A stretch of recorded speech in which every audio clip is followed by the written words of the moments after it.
This episode is for all of my fellow daydreamers who keep hearing from the gurus of this world that just by daydreaming about their desires, they won't bring those desires to pass. I am here today to encourage you to keep daydreaming because I am a living proof that daydreaming about our inner desires does in fact make those desires come true.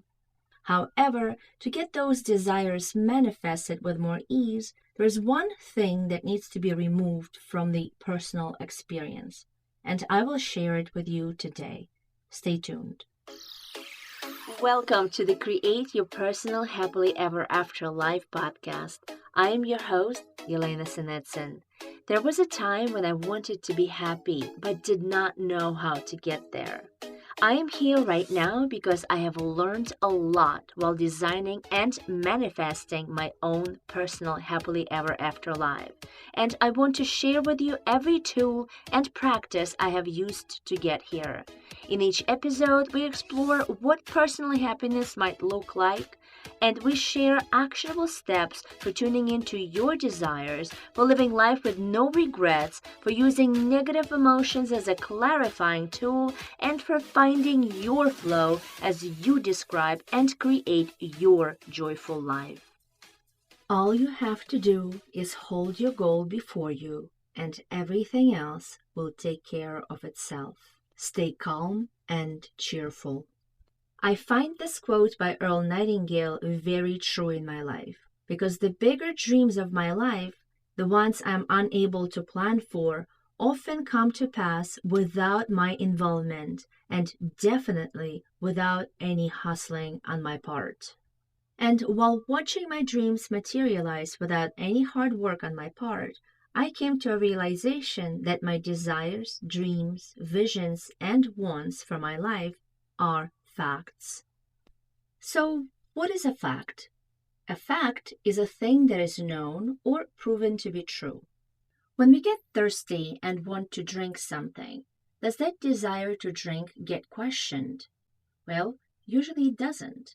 And yet, there's always someone who takes it upon themselves to question our desires for our lives. Imagine this. You want to go to pee. And then someone asks you, "Are you sure that you want to go to the bathroom? Do you think now is the right time to go pee? Don't you think that this is just ridiculous to want to go pee right now?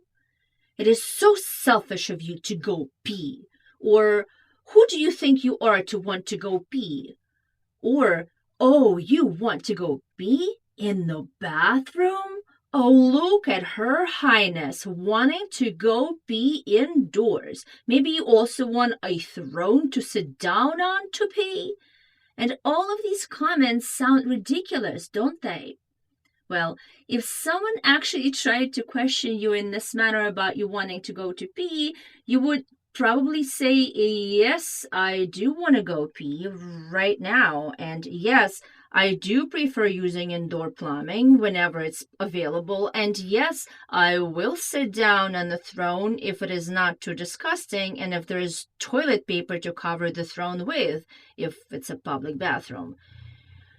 You would be adamant about your desire to go pee if you wanted to go pee. You would be unswayed neither by the questioning of those individuals nor by the ridicule of others. You would not care about the opinions other people have, no matter how immediate or how far removed of a family member they may be. And yet, when we share with others our bigger desires for our lives, we often allow other people's opinions and ridicule make us doubt our own desires. Following the response of others, we ourselves often start questioning our own desires. And often our internal dialogue changes from an exciting anticipation of something awesome into a self-deprecating scolding that sounds something like this. Who do you think you are to want that much, or to go that far, or to make that much money, or to write a bestseller, or to win an Oscar or a Grammy, or to have a happy romantic relationship, or to have a happy family? And often, following the other people's unpleasant input, we stop allowing ourselves to continue wanting that thing we wanted. At this point, you might want to say that being is a physiological need and it cannot be argued with because a physiological need is a fact. It doesn't even need to be proven because if that need is not taken care of on time, eventually everyone will see a proof of how factual that desire to go pee was. And you might want to say that the desires for our lives are not really needs. They are just wants or dreams.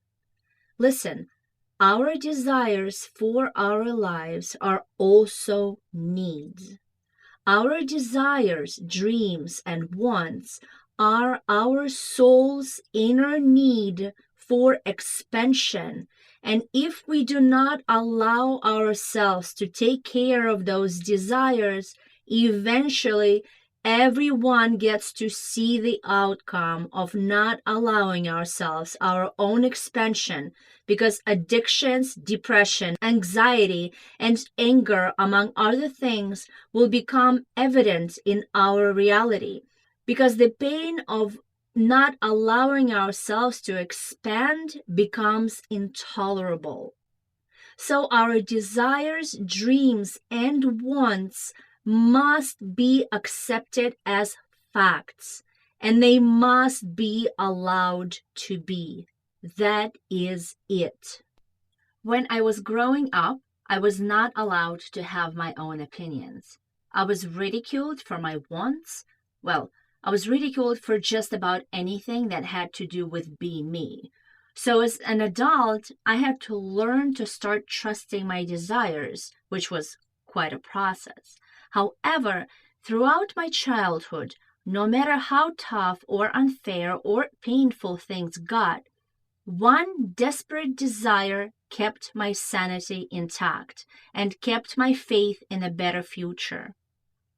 Every time things got tough, I kept repeating to myself, I am going to have a loving husband and a happy family of my own. I am going to have a loving husband and a happy family of my own.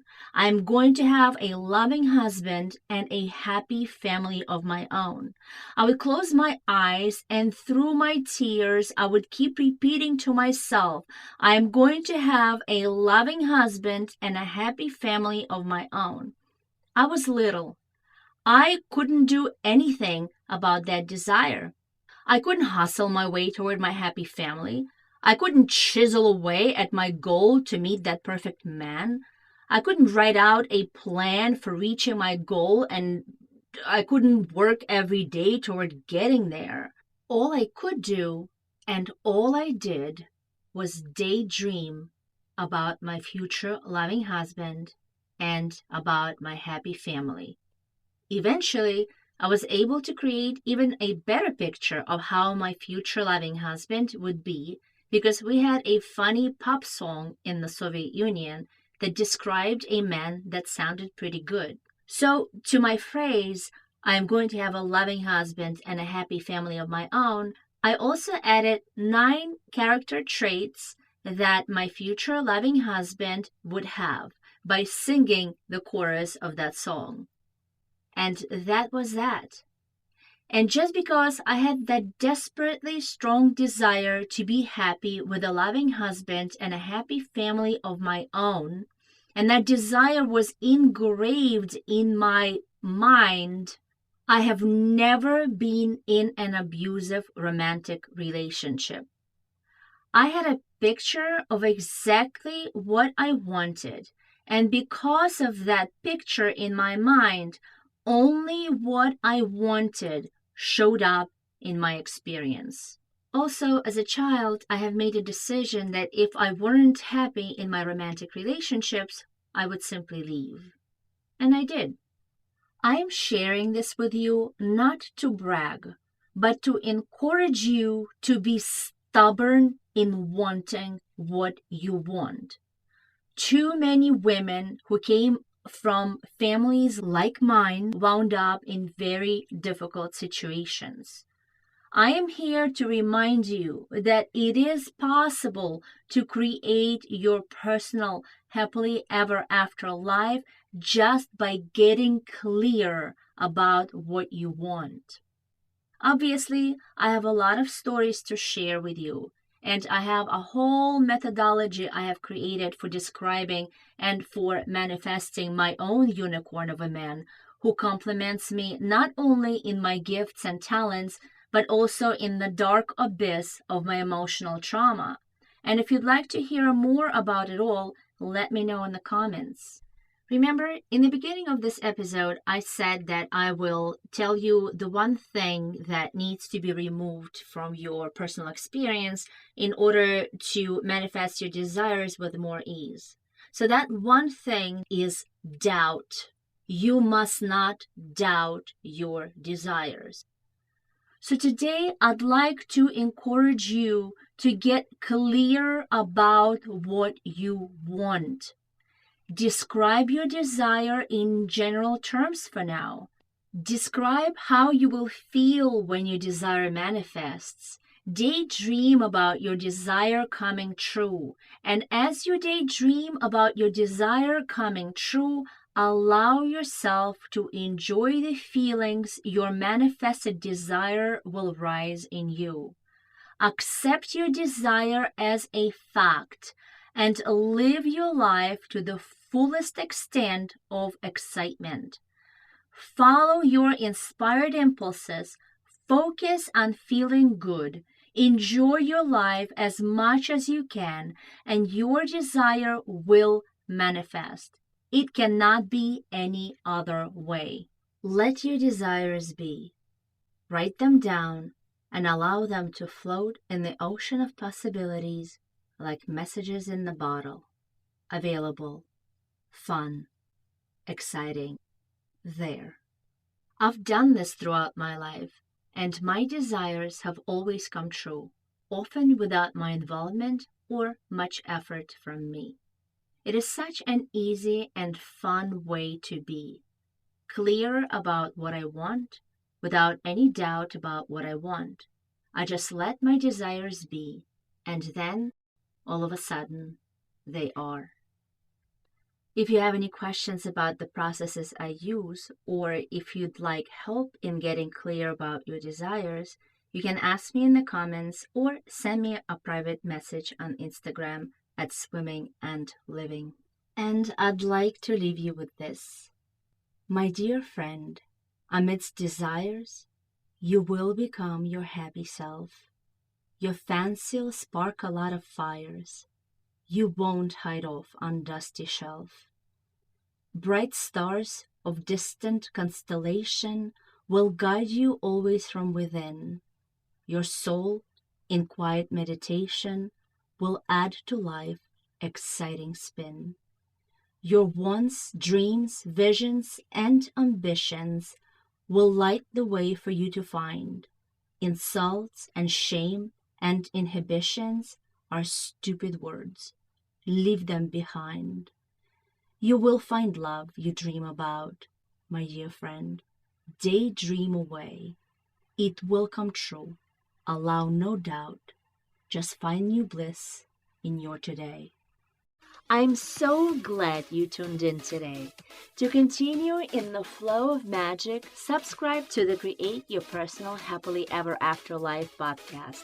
If you'd like to connect elsewhere and to stay up to date, you can find me on Instagram, on TikTok, and on YouTube at Swimming and Living. To support this work, you can leave a review on iTunes or on a podcast streaming platform of your choice. Please remember, being happy takes practice. Give yourself credit for your every win. Focus on your desires, and little by little, you'll find yourself in a fairy tale of your own creation.